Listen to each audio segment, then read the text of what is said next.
Yes మళ్ళీ మాట్లాడదాం, మళ్ళీ వస్తాం దగ్గరికి. ఎస్ సుజాత గారు, ఆల్రెడీ విశాఖ, తిరుపతి, అమరావతి 3 కారిడార్లుగా అభివృద్ధి చేస్తాం అని చెప్తున్నారు చంద్రబాబు గారు. ఇందాక మనకి బిజినెస్ ఫోరంలో మాట్లాడుతూ అక్కడ వారందరినీ కూడా తెలుగు వారందరూ సహకరించాలని కోరుతున్నారు. అంటే పూర్తిగా సింగపూర్ మీద డిపెండ్ అయ్యారనుకోవచ్చా? ఈ అమరావతి అభివృద్ధి కోసం సింగపూర్, వరల్డ్ బ్యాంకులు చేసిన ఒప్పందాలు రాష్ట్ర ఖజానాని ఎలా ప్రభావితం చేస్తాయనుకోవచ్చు? ఆల్రెడీ ఖజానా అంతా ఖాళీగా ఉంది, ఇప్పుడు ఎవరికైనా సహకరిస్తే కానీ ముందుకెళ్ళని పరిస్థితి.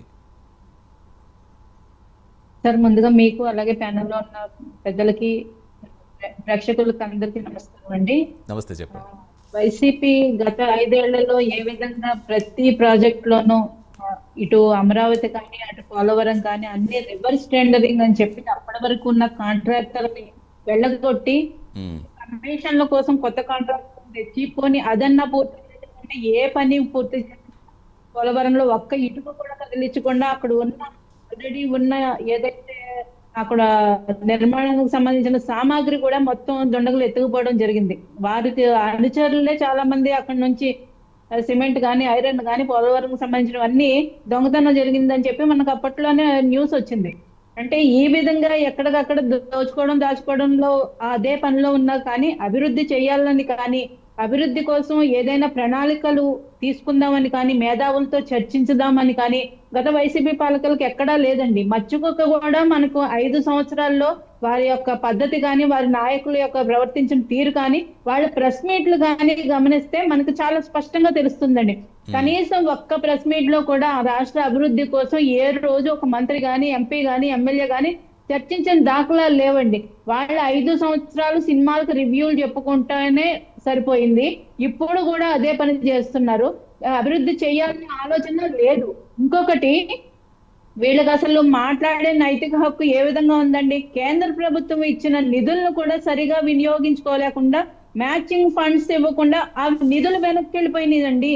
అంటే పేదలకు ఇళ్ల నిర్మాణంలో కావచ్చు, మీకు రూరల్ వాటర్ సప్లై కావచ్చు, మనం చూసాం జల్ జీవన్ మిషన్ నిధులన్నీ వీళ్ళు ఉపయోగించుకోక వెనక్కి వెళ్ళిపోయి మిగిలిన రాష్ట్రాలు చక్కగా ఆ నిధులన్నీ తీసుకుని మ్యాచింగ్ గ్రాంట్స్ తీసుకుని వాళ్ళ రాష్ట్రంలో ఉన్న ప్రజలకి కనీసం రక్షిత తాగునీరు అందించారు. వీళ్ళు అందులో కూడా కనీసం ఇచ్చినవి కూడా ఉపయోగించుకోలేని పరిస్థితి. మరి పేదలకు ఇళ్ల నిర్మాణం విషయంలో ఏ విధంగా భూముల్ని ఎక్కువ రేటుకు కొనుగోలు చేసి వారు వర్గం చెందిన వాళ్లే కొనుగోలు చేసి ఏ విధంగా ఖజానాకి గండు కొట్టారు అన్నది చూసాం. అది పెద్ద స్కామ్ జరిగింది. మద్యం స్కామ్ ఎలా అయితే ఎంత పెద్ద ఎత్తున జరిగిందో ఆ విధంగా పేదలకు ఇళ్ల నిర్మాణం ప్రైమ్ మినిస్టర్ ఆవాస్ యోజనలో కూడా వీళ్ళు అంత స్కామ్ చేస్తారు. అది కూడా త్వరలోనే బయటకు వస్తుంది సార్. కాబట్టి వీళ్ళు ఏ రోజు కూడా రాష్ట్రాన్ని ఏ విధంగా అభివృద్ధి చేయాలని ఆలోచనే చేయలేదు సార్. ఎంతసేపు ఏ పరిశ్రమ వచ్చినా వాళ్ళని కమిషన్ల కోసం వేధించారు. కియా పరిశ్రమ ఆ యొక్క యజమాని ఏ విధంగా మా కమిషన్ల కోసం అప్పటి ఎంపీ వేధించింది అన్నది అందరం చూసాం. వీడియోలతో సహా ఫోటోలతో సహా వచ్చినాయి. కియా పరిశ్రమలు పారిపోయేటట్టు చేశారు. అలాగే మన అమర్ రాజా బ్యాటరీస్ ఎంతో ప్రతిష్టాత్మకమైన సంస్థ, ఎంతో మంది ఎంప్లాయీస్ ఉండేవారు, ఎంతో మందికి జీవనోపాధి, ఆ సంస్థను తరిమేశారు. అమూల్ వెళ్ళిపోయింది. ఎన్ని సంస్థలు వెళ్ళిపోయినాయి సార్. అలాగే కృష్ణపట్నం సంబంధించిన పోర్టు, ఆ పోర్టు చెన్నైకి తరుగుకుపోయింది.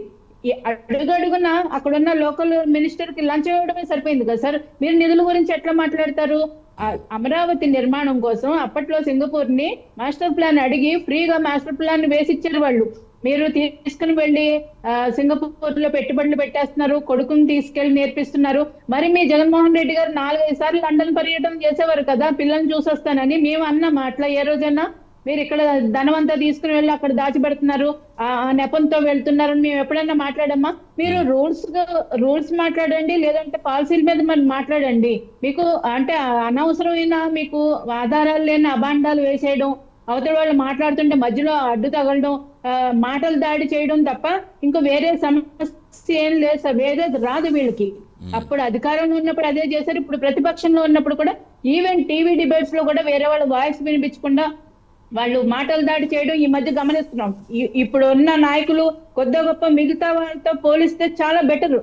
ఈయన మిగిలిన నాయకులు అంటే అదే ట్రైనింగ్ మనం చూసాం. ఒకసారి సజ్జల రామకృష్ణారెడ్డి గారి వీడియో బయటకు వచ్చింది. మీరు మాటలు దాడి చేయండి, ఎదుటి వాళ్ళని మాట్లాడనీకండి, మీరు మీద పడిపోండి మాటలతోటి, ఈ విధంగా ట్రైనింగ్ ఇచ్చారు. ఏ రోజన్నా మీరు ప్రజల గురించి, పాలసీల గురించి, అభివృద్ధి గురించి దృష్టి పెట్టి ఉంటే ఈ రోజు మీరు మాట్లాడే నైతిక హక్కు ఉండేది.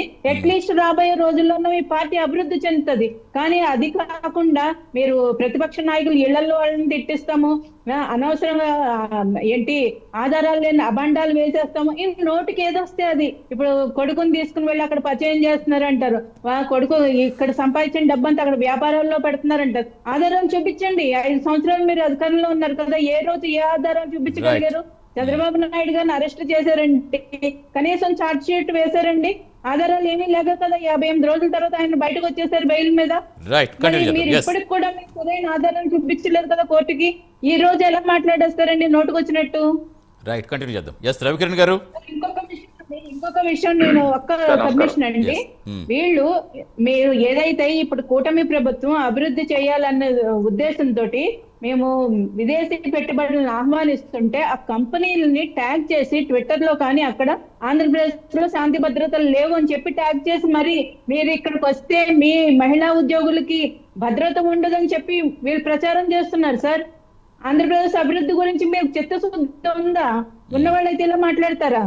రైట్, వస్తాను, మళ్ళీ మాట్లాడదాం. ఎస్ రవికిరణ్ గారు, ఆల్రెడీ 1.5 year అయిపోయింది, 3.5 years ఏంటి ఇప్పుడు అంటే